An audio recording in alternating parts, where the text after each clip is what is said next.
What's up, Dragon Brood? I actually was going to do a weird, creepy Gollum thing there, and I changed my mind on the way up because it would have just been weird. But anyway, today we got our first real look at Lord of the Rings, and there's quite a lot. And I was busy today, so I'm going to go back and look at the preview video, and then we're going to look at a lot of cards that got preview day and talk about them. So let's go get into it. All right, so let's just start with the debut video. I haven't seen it yet, or really any of the cards today, so y'all are going to be getting, like, my first real reaction here. At last, the third age of Middle-earth has come to Magic the Gathering. Explore this new set and visit places you recognize, but as you've never seen them before. Okay. Hold up a second. I just realized this video is 22 minutes. I am not going to make y'all sit through 22 minutes of me reacting to this. So this plan is obviously not going to work. See, this tells you, like, this is me giving my first reaction because I had no idea this was this long. So what I'm going to do is I'm going to go ahead and watch this, and then with the magic of editing, I'm going to skip forward, give you my kind of quick take of it, and then we'll go through the cards because I have a feeling this video is going to also show a lot of cards, and I'd rather talk about all the cards individually. Okay, so I'm done watching the video. It was actually pretty cool. It was a neat tribute fan video. A lot of the creators on either side talking about why they did it, how much it means to them, how they tried to do certain things. So that was cool, but really outside of that, I think it was about the cards. So let's just go get into the cards right now. All right, we're going to start with Barad-dûr. This enters the battlefield tapped unless you control a legendary creature. It taps for 1 black. Or you can pay X and a black and tap it. Amass Orcs X, so whatever you pay, activate only if a creature died this turn. And if I remember right, Amass was an ability from Amonkhet where you make a zombie with however many counters on it if you don't already own them. And then otherwise you just put that many counters onto the zombie you have. So you amass orcs, I guess, that have whatever many counters on it for this, if a creature died. This seems fine. Definitely playable. Probably shows up in a few different decks. Don't know how heavily it would be played and constructed, but it is still a way to make a body kind of in an instant at the end of a turn or something. So probably still usable in more ways than even makes sense off the top of our head. But definitely a card that should get played in Commander. Also, I'm going to try to go fairly quickly through these because it looks like there's a ton, and I don't know exactly how many, so I'm going to keep going till we get to the ones we've already seen forever ago. So we have Minas Tirith. It's a legendary land. Enters the battlefield tapped unless you control a legendary creature. I guess there's going to be one of these for each color. Tap, add a white. You can pay 1 and a white and tap it to draw a card. Activate only if you attacked with 2 or more creatures this turn.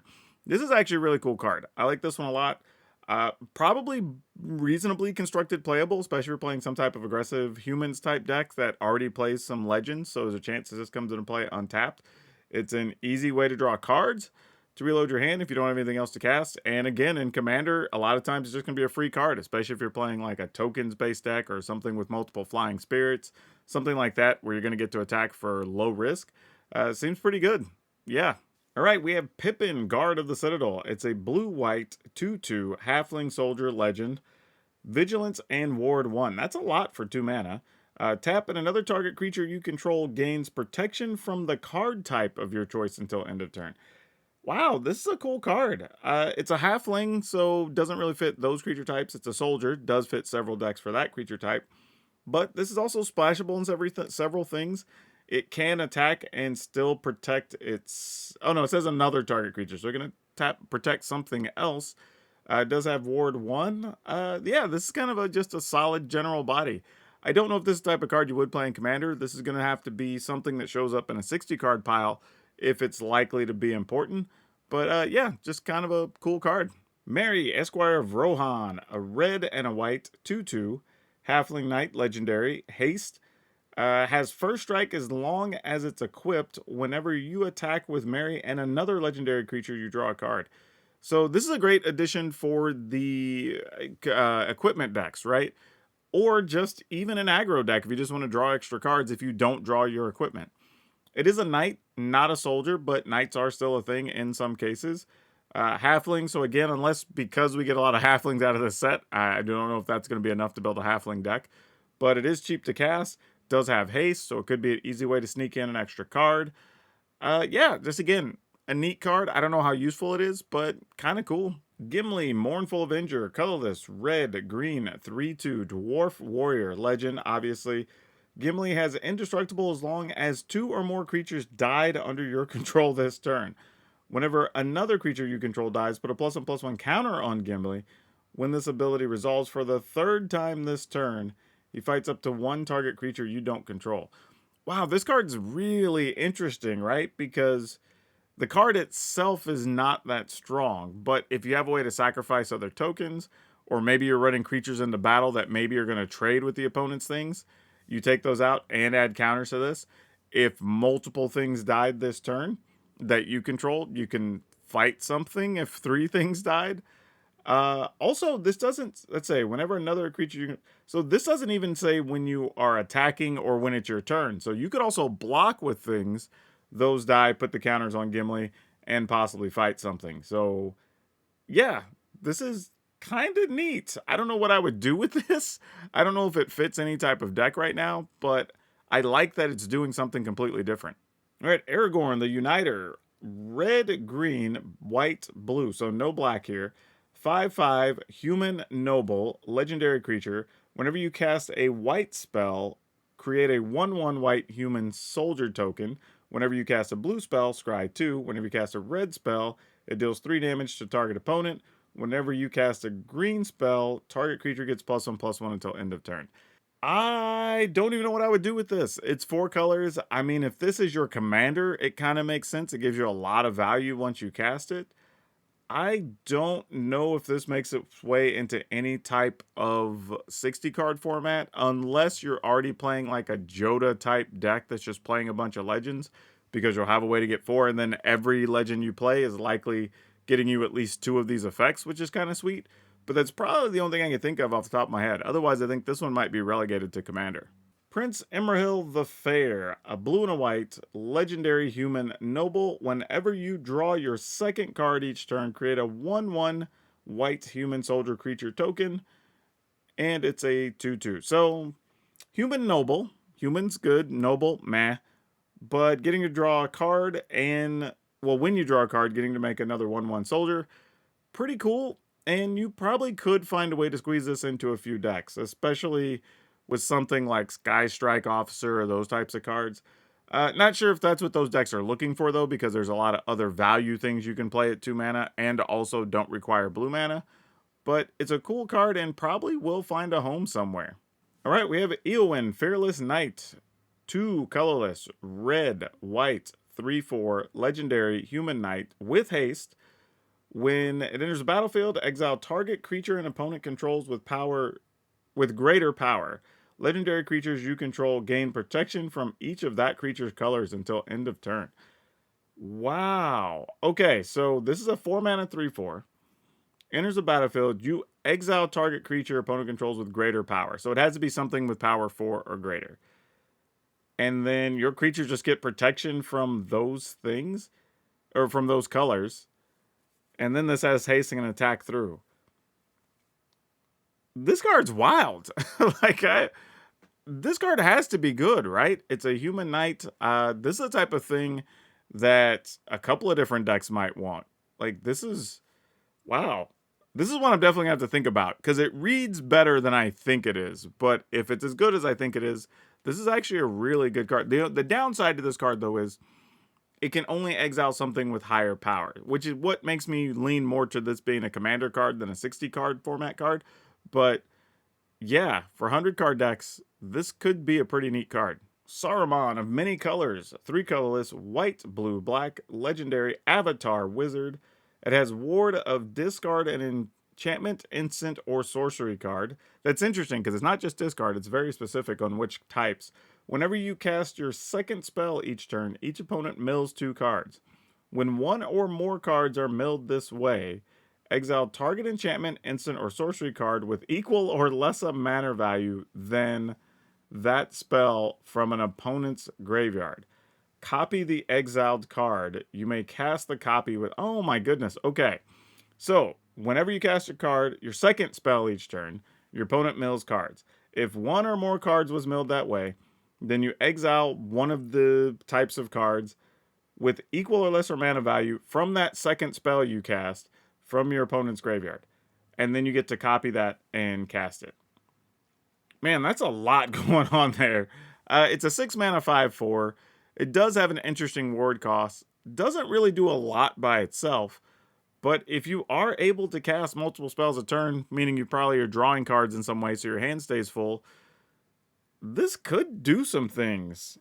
But man, I don't know what to do with this just yet. It's interesting. And it does say second spell, so it doesn't even care what it is. It's not like it has to be a second instant sorcery, whatever. So yeah, interesting card. I don't even know what to do with it yet. But that's all I can say about this at this point. All right, we got Legolas, Master Archer, colorless, green, 1/4, legendary elf archer. It has reach. Whenever you cast a spell that targets Legolas, put a +1/+1 counter on him. Whenever you cast a spell that targets a creature you don't control, Legolas deals damage equal to its power to up to one target creature. So this is kind of cool, right? If you have a way to pump it up or do anything to it, then you get an additional +1/+1 on the card. Otherwise, anytime you target an opponent's thing, then you also get to fight something. Not even fight. You get to bite. It just deals damage. It doesn't even get damage back. So this is a pretty cool card. It's not like super strong. I mean, it's a 3 mana 1/4 with reach. I don't know how many decks are going to want a card like this. Even an Elf Commander deck probably doesn't want this because they don't have that many cards that even target their own thing or just target things in general, to be honest. So, yeah, and even the stuff you have is probably targeting non-creature things. And a lot of the effects are coming from creatures and elf decks. So while this is pretty cool and the art's pretty sweet, probably not going to see a lot of play, unfortunately. Quick Beam, Upstart, Int, 4 colorless, green for 5/6, legendary Treefolk. Whenever Quick Beam, Upstart, Int, or another Treefolk enters the battlefield under your control, up to 2 target creatures each get +2/+2 and gain trample until end of turn. It's another Treefolk legend, if you want one of those for a commander. 6 mana for a 5/6 that only does stuff whenever you have other Treefolk. Not the greatest thing. Probably getting no 60 card play and probably only okay in Commander if you're playing something thematic. Otherwise, probably not going to see much of this card. Last March of the Ints. 6 colorless, green sorcery. This spell can't be countered. You draw cards equal to the greatest toughness among creatures you control. Then put any number of creature cards in your hand onto the... Yeah, this card's pretty good. Pretty good. Like, if you're playing any type of creature-heavy deck, like, you're playing stuff with +1/+1 counters, you're playing things with just big bodies, you're playing even creature-themed decks, we're talking about elves or slivers or whatever, you get to 8 mana, you play this, you're probably going to have something that's at least 5, if not 6 toughness or more. You just get to draw cards and then just drop things into play. That's pretty good for 8 mana. It's a lot, but if you're playing non-competitive Commander, that's actually not that unreal. You'll get to 8 mana quite a lot. So yeah, this is a fun card.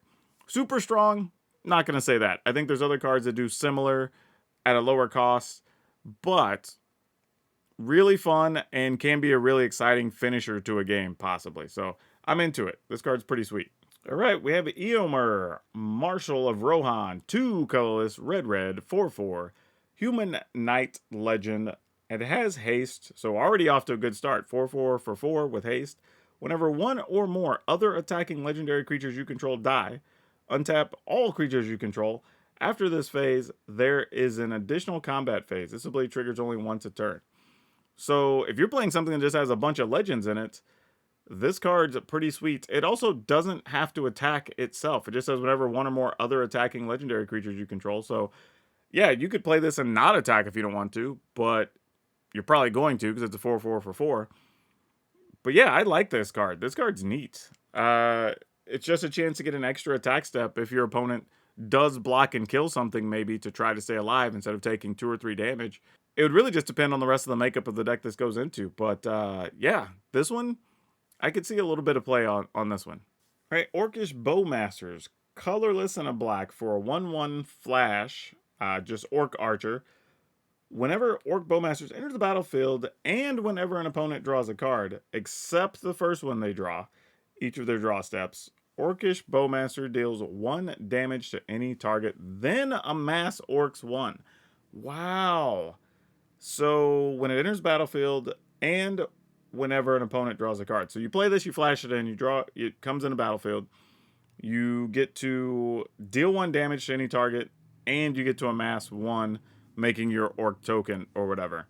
Then after that, every time your opponent draws some card beyond the first, you also get to deal a damage to something and then put another token on the amassed Orcs. This is an interesting card, and if you have this in multiples, that could be pretty sick. Yeah, if an Orc deck's real, I don't know that it is, but if it is, this will probably be one of the cards in those lists. Shadow of the Enemy, 3 colorless, black, black, black, sorcery. Exile all creature cards from target player's graveyard. You may cast spells from among those cards for as long as they remain exiled, and with mana of any color can be spent to cast them. What that? Ooh, 6 mana. That's not that much to be able to exile somebody's graveyard, and that is important because there are a lot of graveyard themes. And then you get the ability to cast all of those cards throughout the rest of the game. Wow, I don't know how good this is, but boy, is it going to be annoying at times. This is a card that maybe is a one-of, maybe it's a sideboard thing. Again, commander decks could play this just freely, probably, because there's almost always going to be a useful situation for it. But yeah, this is a cool card. The artwork, it's a little weird for what you're trying to depict, but yeah, it's a cool card. Witch King of Angmar, 3 colorless, black, black, 5/3, legendary creature, Wraith Noble. Flying, whenever 1 or more creatures deal combat damage to you, each opponent sacrifices a creature that dealt combat damage to you this turn. The ring tempts you, and that's a whole different thing. Discard a card. Witch King gains indestructible until end of turn, and you tap it. Alright, so it has to deal combat damage to you for you to just get a freebie kill, but you can also block and kill a thing and protect this card, which is nice. Yeah, this card's going to be annoying because this is the type of card that, like, you kind of have to kill it or remove it, or your creatures all basically get one shot to do their business, which is a bit problematic. Now, this type of card doesn't necessarily find its way into competitive 60-card decks, so again, maybe this is a commander spot card. Could just be the type of card that keeps your opponent from attacking you because they don't want to lose anything, right? Or people make deals to kill it so they can eventually get through to kill you. So that's kind of fun. I don't mind that type of interplay at a table. Yeah, neat card. I don't know where it shows up, but cool. Storm of Saruman, 4 colorless, blue, blue. It's an enchantment. It has ward 3. Whenever you cast your second spell each turn, copy it. Except the copy isn't legendary, and you may choose new targets for the copy. Wow, so whenever you cast your second spell, so you could effectively play a creature, copy it, and if it's a creature, it's non-legendary. So that's pretty powerful, especially some of these legends that have really good abilities and you can get duplicates of that. This could be a really fun card. Again, does it make sense in most 60-card formats? I don't think so, but who knows? In Commander, though, this card could be really, really fun. So yeah, very interesting card, really cool, and it's going to be hard to remove having that extra ward 3 on it. Gandalf the White, 3 colorless, white, white, 4/5, legendary avatar wizard with flash. You may cast legendary spells and artifact spells as though they had flash. If a legendary permanent or an artifact entering or leaving the battlefield causes a triggered ability of a permanent you control to trigger, that ability triggers an additional time. You know what I say, when we've had these other cards that, trigger when something comes in or dies or whatever, they tend to be okay. Most recently we had Elish Norn, and she didn't make the impact a lot of people thought. However, this comes with additional text that lets every legendary spell and artifact spell you cast as though they had flash, and that changes things quite a lot. And this is cheaper. Actually, no, same cost as the Elish Norn, just smaller toughness, because that was a 4/7. This is a 4/5. You get flash, and your stuff gets flash, where they just had vigilance, I believe. So yeah, I think this would get played, or any of the decks that actually did want that Elish Norn probably also want this. And getting your stuff to trigger when they leave play is pretty neat. yeah, this is cool. This is cool. I definitely will see this, I'm sure, and I'm going to be annoyed to see it across the table from me. All right, Boromir, Warden of the Tower, 2 colorless and a white for a 3/3 vigilant human soldier, legendary. Whenever an opponent casts a spell, if no mana was spent, you counter it so that people can't play free stuff. Sacrifice Boromir. Creatures you control gain indestructible to end a turn, and the ring tempts you. This is a human soldier, so it fits a couple of popular types. Could go into the humans deck because it is a 3/3 for 3, which is fine. It's a human. It can also keep your opponent from getting free spells, which is nice. Yeah, lots of stuff going on with this card. This might actually find room, even as just a couple of copies, in some 60 card decks, actually. Frodo Baggins. Green, white, 1/3. Whenever Frodo or another legendary creature enters the battlefield under your control, the ring tempts you. As long as Frodo is your ring bearer, it must be blocked if able. Alright. I mean, that's kind of all I can say about that one. Delighted Halfling. Green for a 1/2 Halfling Citizen. Hey, we got a Citizen card outside of New Capenna. Tap, add 1 mana of any color. Spend this mana only to cast legendary spells, and this spell can't be countered. Yeah, this is kind of cool. It's kind of neat if you get to use it in the legendary full decks, which is kind of neat. The card itself isn't legendary, but it is a 1/2 for 1, which is a little bit nice. So, yeah, just kind of a cool, useful card. Lobelia, Sackful Baggins, 2 colorless and a black for a 2/3 legendary Halfling Citizen, another citizen. It has Flash and Menace. Whenever it enters the battlefield, exile target creature card from an opponent's graveyard that was put there from the battlefield this turn. Then create X treasure tokens, where X is the exiled card's power. Wow. So this is kind of cool, right? You get into combat, something dies, let's call it like a 4/4 or something. You flash this in, this gets you just exile target card from a graveyard, and then you get to get that mini treasure. Actually, it says, okay, it does say target creature card from opponent's graveyard that was put there. The funny thing is, it could also be put there from discard or something else. It doesn't necessarily have to be there from battle, just had to go to the graveyard this turn. This is interesting. I don't know how good it is just to get the treasure the one time, but in a commander scenario, this is kind of neat because if your opponents fight and something goes to the graveyard, you're like, sweet, that's in the yard. Go ahead and give me 5 treasure. So I don't know. Kind of an odd but interesting card. Hugh the Entwood, 3 colorless, red, sorcery. Sacrifice any number of lands. Reveal the top X cards of your library, where X is the number of lands sacrificed. Choose any number of choose any number of artifacts and/or lands revealed this way. Put all non-land cards chosen this way onto the battlefield. Then put all land cards chosen this way onto the battlefield tapped. Then put the rest on the bottom of your library in a random order. I'm trying to figure out the wording here because it specifically says choose any number of artifacts and land cards revealed this way. And then you put all the non-land cards chosen this way on the battlefield. Then put all the land cards chosen this way onto the battlefield tapped. Then put the rest on the bottom.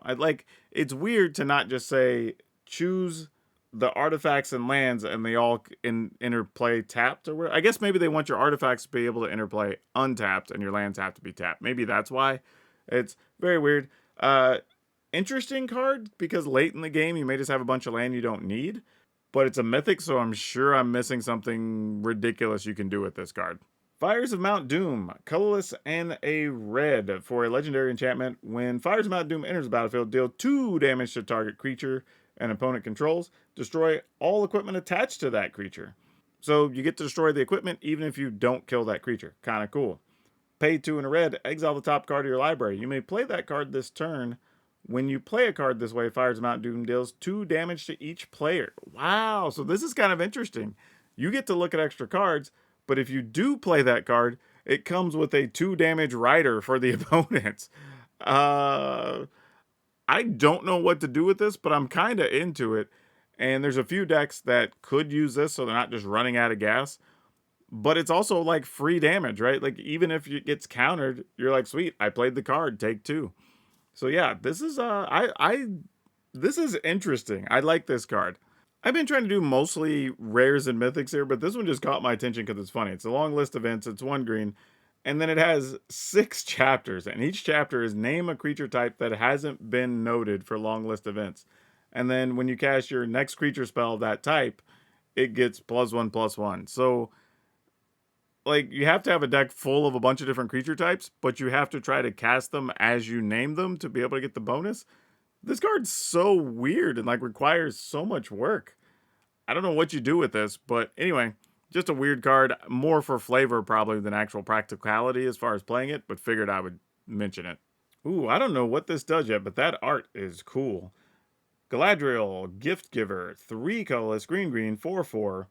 Legendary creature, Elf Noble. Whenever Galadriel enters the battlefield or attacks, choose one. Put a +1/+1 counter on another target creature. Create a food or create a treasure. This is neat. This is a cool card. Again, I don't think it's 60 card viable. But if you are playing something that cares about +1/+1s or either creating tokens every turn, or you're just playing an elf deck, this could be room for that. Just being able to put a +1/+1 on something. Can put it on itself even and have a 5/5, and then when you go to attack, it's a 6/6. So that's pretty cool too. Yeah. Not sure if it's that powerful, but definitely a very pretty card and has some corner case uses. All right, I just saw this one because I was skipping over comments, but I still, at least the comments, I try to read them before I comment on them in case I just want to skip them. But this one is Mirkwood Bats, 3 colorless and a black, 2/3. It's a bat because it's in the name. Flying, whenever you create or sacrifice a token, each opponent loses 1 life. This card is going to be annoying. There's already a ton of stuff that triggers whenever you like sacrifice a token or a creature comes into play, whatever. But now every time you make or sacrifice a token, the opponent's going to lose a life. And it's each opponent on top of that. So this could just be a kill mechanism in some decks to start taking out a whole table of players in Commander, depending on what your board setup is. Yeah, this is a wild card. It's 4 mana for a 2/3, so it's not like it's great. But as part of an engine to get some work done, it's not terrible. Gollum, Scheming Guide, colorless and a black for a 2/1. Whenever it's a legendary halfling horror. Whenever Gollum, Scheming Guide attacks, look at the top 2 cards of your library, put them back in any order, then choose land or non-land. An opponent guesses whether the top card of your library is the chosen kind. Reveal that card. If they guessed right, remove Gollum from combat. Otherwise, you draw a card and Gollum can't be blocked. This is fun. Like, this is a cool card. It's a 2 mana 2/1. You attack, you look at your top 2 cards, you put them back, and you basically choose, and you either say land or non-land, and your opponent has a guess basically if you're lying. Like, this is flavorfully, this is a cool card. If your opponent wins, you don't get to deal anything with Gollum, he's removed from combat. But if you win, you get to draw a card. Now, he is a 2/1, so he can be chump blocked by a lot of things or whatever. But I like the things that are going on with this card. This is fun. The Balrog, Flame of Udun, 3 colorless, red, black, 7/7. Legendary creature, Avatar Demon. It has trample. Fair. Whenever a legendary creature an opponent controls dies, put the Balrog on the bottom of its owner's library. Ooh. I knew there had to be a catch. It was a 5 mana 7/7 with trample. So if your opponent has a legendary creature die, this goes on the bottom of your library. However, this could be kind of a sneaky good sideboard card, right? Like, let's say you're playing against, I don't know, mono red or mono white. Mono white does have some legends, but you know what I'm saying. Some deck that you know doesn't have a ton of legendary creatures. You can just bring this in and have a 7/7 for 5. And your opponent's got to deal with the big 7/7 trampler on the cheap. Or if you're playing against something that just doesn't have a lot of creatures, period, this could also be a reasonable top end for you. Kind of cool. I don't think it does anything Commander because there's a billion legendary creatures. And what's funny is a different player could lose a legendary creature when it's not even your turn or combat or whatever, and you still have to put your Balrog on the bottom of the library. So probably not great, but oddly, this is one that goes the other way that might show up in some 60 card decks and probably is terrible for Commander. All right, we have Sauron the Dark Lord, 3 colorless, blue, black, red, Avatar Horror, Legend, 7/6. Ward is sacrifice a legendary artifact or legendary creature. Ooh, that's a tough ward cost. Whenever an opponent casts a spell, amass orcs 1. Okay, so every time an opponent casts something, you get amass on an orc. Whenever an army you control deals combat damage to a player, the ring tempts you. Whenever the ring tempts you, you may discard your hand. If you do, draw 4 cards. This card's good. This card's going to be annoying. This card's great in Commander because all your opponents can, like, your opponents are going to play spells, period. And you're just going to make a bigger and bigger creature. This is kind of cool. It's a 6 mana, 7/6 even, so it's not the worst thing. And it has a kind of a sweet ward cost. So, yeah, Sauron. It's kind of big and scary like it should be. All right, Bilbo's Ring. It's 3 colorless equipment. As long as it's your turn, equipped creature has hexproof and can't be blocked. That's pretty sweet. Whenever equipped creature attacks alone, you draw a card and lose a life. All right, that seems solid. I mean, we play other equipment that aren't even this good, but giving something hexproof and you can't be blocked is nice. And then randomly you'll get a card as well. So like, yeah, I'm into it. Discount it if you want to equip a halfling, more if you want to equip a non-halfling, and I think that's where it gets you, because you don't want to be equipping for 4. 3 or less you can at least consider it. 4 is usually out of reach, but you never know. All right, Samwise Gamgee, colorless, or not colorless, it's a green and a white, sorry, for a 2/2, legendary halfling peasant. Whenever another non-token creature enters the battlefield under your control, create a food. Sacrifice 3 food, return target historic card from your graveyard to your hand. Yeah, this is just quality. If you're playing something that makes a bunch of creatures, you get to make food, you can sack food, and get stuff. Seems playable, just got to find the right shelf for it. Speaking of food, the Shire. Legendary land. Enters the battlefield tapped unless you control a legendary creature. Taps for a green. Pay a colorless and a green. Tap it. Create a food. This is just solid. There's decks that want to create tokens, some that want to make specifically food. There's Hobbit decks that are going to care about food. So this is definitely going to have a home somewhere. No doubt. Sauron, the Lidless Eye. 3 colorless, black-red, 4/4.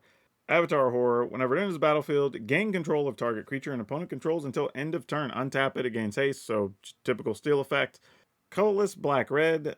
Creatures you control get +2/+0 to end of turn. Each opponent loses 2 life. This card's rough, right? Like, it's a 4/4 for 5, which is not the best thing, but you do get to steal something to end of turn, so that's a nice bonus for 1 more mana. But then for every 3 you pay, you just get to have each opponent lose 2 life, and your stuff gets bigger. This is just a cool card. Sweet art, too. Aragorn and Arwen, Wed. 4 colorless, green, white, 3/6. Vigilance, human, elf, noble, so 3 types. Whenever this card enters the battlefield or attacks, put a +1/+1 counter on each creature you control. You gain 1 life for each other creature you control. Yeah, this is pretty cool. It goes in human decks, elf decks, just a quality creature. If you care about +1/+1s, it's great for those decks. And it's a life gain card. Like, yeah, I'm into it. This is playable. This is playable. And in Commander, I wouldn't play this in 60 card. But definitely, I can think of multiple Commander decks that could use this. All right, and I think we get to end here on Frodo Sauron's Bane. 1 and 1, 2. Halfling citizen, so another citizen. You can play split black-white mana twice. If Frodo Sauron's Bane is a citizen, it becomes a halfling scout with base power and toughness 2/3 and lifelink. So you can pay 1, have a 1/2, next turn pay 2, have a 2/3 with lifelink. Pretty nice. Pay 3 black. If Frodo is a scout, it becomes a rogue with whenever this creature deals combat damage to a player, that player loses the game if the ring tempts you 4 or more times this game. Otherwise, the ring tempts you. Okay. So you deal damage to an opponent or to a player, it says, and then that player loses the game if the ring tempts you 4 or more times this game. So if you're using that mechanic, it happens 4 or more times, that player loses. So it puts them on a clock to try and kill Frodo. The interesting thing is you spend the 3 mana, Frodo doesn't get bigger, still stays a 2/3 lifelink, so it's going to be hard to force it through, but if you connect, pretty sweet.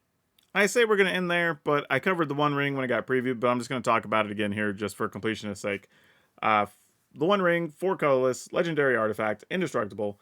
When the One Ring enters the battlefield, if you cast it, you gain protection from everything until end of your next turn, which is pretty powerful, obviously. At the beginning of your upkeep, you lose 1 for each burden counter on the One Ring. You can tap it and put a burden counter on it and draw a card for each burden counter on the One Ring. So I like this here, even thematically, of just like the risk involved, right? Like you can put it on and you take a damage, but then you get to draw cards. So like this is kind of cool, I guess, right? It's kind of a sweet little thing. And it's actually delayed damage because you put the burden counter on and then you don't take the damage until the next upkeep, right? So you can decide how much you want to be taking every turn. but you're probably not going to do it more than 3 times, because then taking 3 every upkeep is kind of savage. But again, if you have a life gain deck or you're doing something in Commander, could be pretty wild. Okay, something I want to note about this set after reading through these cards. Like, there are some things like halflings haven't really been a thing, but they could be now. Anything that cares about generating tokens, particularly artifacts or artifact tokens, probably has room to go up in value, because the set's going to make a bunch of things playable. If you have anything that cares about food, there's several things that care about food.